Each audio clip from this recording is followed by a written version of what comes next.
দর্শক স্বাগত নিউজ 24 চট্টগ্রাম প্রতিদিনের সংবাদে। পুরো সংবাদ আপনাদের সাথে আছি আমি ফয়সাল মাহমুদ। আসন্ন ত্রয়োদশ জাতীয় সংসদ নির্বাচন উপলক্ষে ফেনীর বিভিন্ন আসনে চষে বেড়াচ্ছেন প্রার্থীরা, দিচ্ছেন নানান প্রতিশ্রুতি। দর্শক, গণসংযোগের আরও খবরাখবর জানাতে আমাদের সাথে যুক্ত হচ্ছেন সহকর্মী নয়ন বড়ুয়া। জয়, প্রার্থীরা ভোটারদের কি ধরনের প্রতিশ্রুতি দিচ্ছেন আর নির্বাচনী প্রচারণা কেমন চলছে? আপনাকে দেখতে পাচ্ছেন এখানে যারা গণসংযোগ শুরু করছে, আমরা দেখতে পাচ্ছি এখানে ফেনী তিন আসনে কিন্তু আমরা এসেছি। এখানে আমরা দেখতে পাচ্ছি যে গণসংযোগ সকাল থেকে যেমনটা গণসংযোগ চলেছে তেমনি ভাবে কিন্তু আব্দুল আওয়াল মিন্টুর প্রতীক, বিএনপির মনোনীত প্রার্থী আব্দুল আওয়াল মিন্টুর যে দানিশের প্রতীক নিয়ে কিন্তু আসলে এখানে গণসংযোগ চালাচ্ছেন। আমরা দেখতে পাচ্ছি তারা লিফলেট বিতরণ করছেন, সবার সাথে কথা বলছেন, এখানে দোকানে দোকানে তারা মিছিল করছেন। কিছুক্ষণ আগেও কিন্তু আমরা দেখেছি এখানে গণসংযোগ চালিয়ে গেছেন, এমনকি গণমিছিল করেছেন আব্দুল আওয়াল মিন্টু।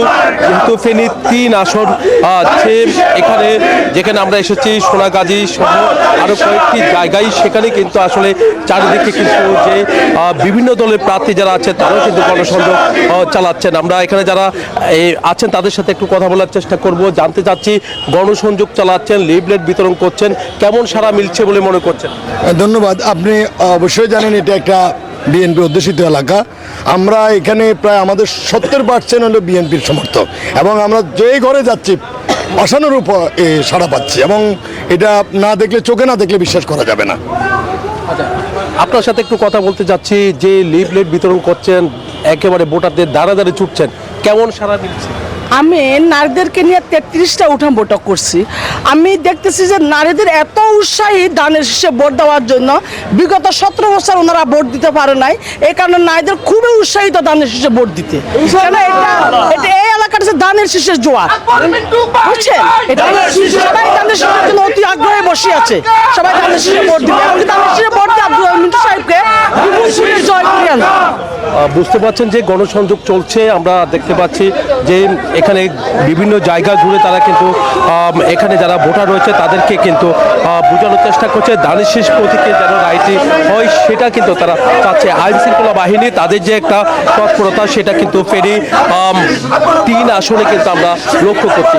সব মিলে বলা যায় যে গণসংযোগ এমনকি লিফলেট বিতরণ থেকে শুরু করে যে নির্বাচনের যে প্রচারণা একেবারে শেষ সময় এসেছে, শেষ সময়ে এসে কিন্তু তারা গণসংযোগ চালাচ্ছে। বিভিন্ন দোকানগুলো থেকে শুরু করে ঘর বাড়ি সব জায়গায় প্রার্থীদের গণসংযোগ চালাচ্ছে। শুধু বিএনপির প্রার্থী নয়, বিএনপির প্রার্থী ছাড়াও জামায়াতের প্রার্থী রয়েছে, এর সাথে অন্য দলের প্রার্থীও রয়েছে।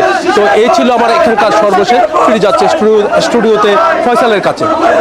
জয়, আপনাকে ধন্যবাদ আমাদের সাথে যুক্ত হবার জন্য। যারা স্বাধীনতার বিরোধিতা করেছিল তারা আবারও দেশের নারীদের কর্মমুখী হওয়া থেকে বিরত রাখতে চায় বলে মন্তব্য করেছেন চট্টগ্রাম 4 আসনে বিএনপি মনোনীত প্রার্থী মোহাম্মদ আসলাম চৌধুরী। দুপুরে মুরাদপুর ইউনিয়নে অনুষ্ঠিত নির্বাচনী পথসভায় এই কথা বলেন তিনি। সমন্বিত উন্নয়ন প্রকল্প বাস্তবায়নের পরিকল্পনা রয়েছে তার দলের বলে জানান আসলাম চৌধুরী। নির্বাচনে জয়ী হলে প্রত্যেকটি এলাকার উন্নয়ন করার প্রতিশ্রুতিও দেন তিনি। জাতীয় নির্বাচনকে কেন্দ্র করে কুমিল্লা জেলায় আনসার ও গ্রাম প্রতিরক্ষা বাহিনীর সদস্যদের নিয়ে নির্বাচনী প্রস্তুতিমূলক সমাবেশ হয়েছে। শহীদ ধীরেন্দ্রনাথ দত্ত স্টেডিয়ামে 17টি উপজেলার প্রায় 19,000 আনসার ও গ্রাম প্রতিরক্ষা বাহিনীর সদস্যরা এই প্রস্তুতিমূলক সমাবেশে অংশ নেন। এ সময় আনসার ও গ্রাম প্রতিরক্ষা বাহিনীর অতিরিক্ত মহাপরিচালক ব্রিগেডিয়ার জেনারেল মামুনুর রশিদ জানান, প্রতিটি ভোট কেন্দ্রে 13 জন করে আনসার সদস্য দায়িত্ব পালন করবেন। এর মধ্যে থাকবেন 3 জন অস্ত্রধারী ও 4 জন নারী সদস্য। এছাড়াও প্রতিটি কেন্দ্রে 2 জন সদস্য মোবাইল ক্যামেরার মাধ্যমে মনিটরিং করবেন। এর থেকে ভালো ইলেকশন আশা করি হবে।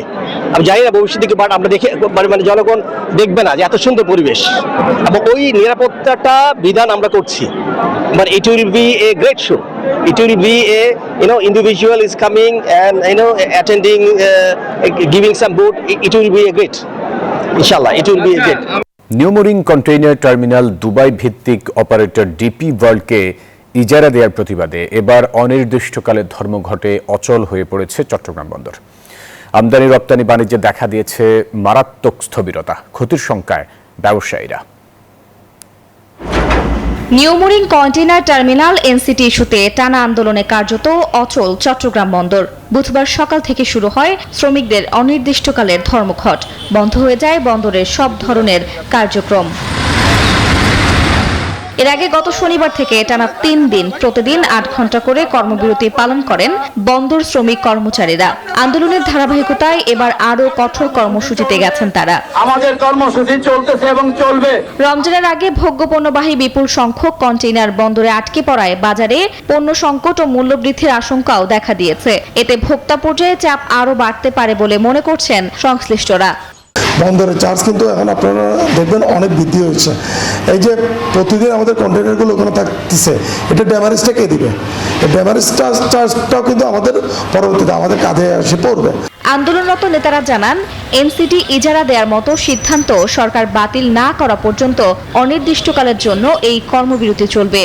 অবশ্যই অব্যাহত থাকবে। আজকের অবস্থা হচ্ছে গতকালকের নাই, আজকেও সবকিছু বন্ধ রয়েছে। শ্রমিক কর্মচারীরা স্বতঃস্ফূর্তভাবে আজকের এই কর্মসূচিতে অংশগ্রহণ করেছে। মঙ্গলবার সকাল 8টা থেকে শুরু হওয়া 24 ঘন্টার কর্মবিরতি বুধবার রূপ নেয় অনির্দিষ্টকালের ধর্মঘটে। Desk report, news 24।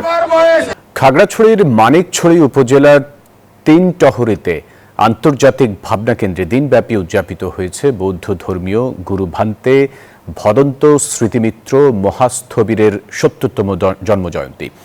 বিশ্বশান্তি স্মৃতিধাম আন্তর্জাতিক ভাবনা কেন্দ্রে সকাল থেকে এই দেশের বিভিন্ন অঞ্চল থেকে বৌদ্ধ ধর্মাবলম্বী নারী পুরুষ ও শতাধিক ভান্তে এ অনুষ্ঠানে অংশ নেন। অনুষ্ঠানে কেক কাটা, বুদ্ধ পূজা, অষ্টাবিংশতি বুদ্ধ পূজা, শিবলি পূজা ও শঙ্খদান হয়। এছাড়া ভিক্ষু সংঘ ও দায়ক সংঘের আহার গ্রহণও সম্পূর্ণ হয়। অনুষ্ঠানে উপস্থিত ছিলেন মং সার্কেল ভিক্ষু সংঘের প্রধান উপদেষ্টা ভদন্ত ওয়েন্না মহাথের সহ অন্যান্য ভান্তেরা। দর্শক, ছিল নিউজ 24 চট্টগ্রাম প্রতিদিনের সংবাদে। এতক্ষণ সাথে থাকার জন্য ধন্যবাদ সবাইকে।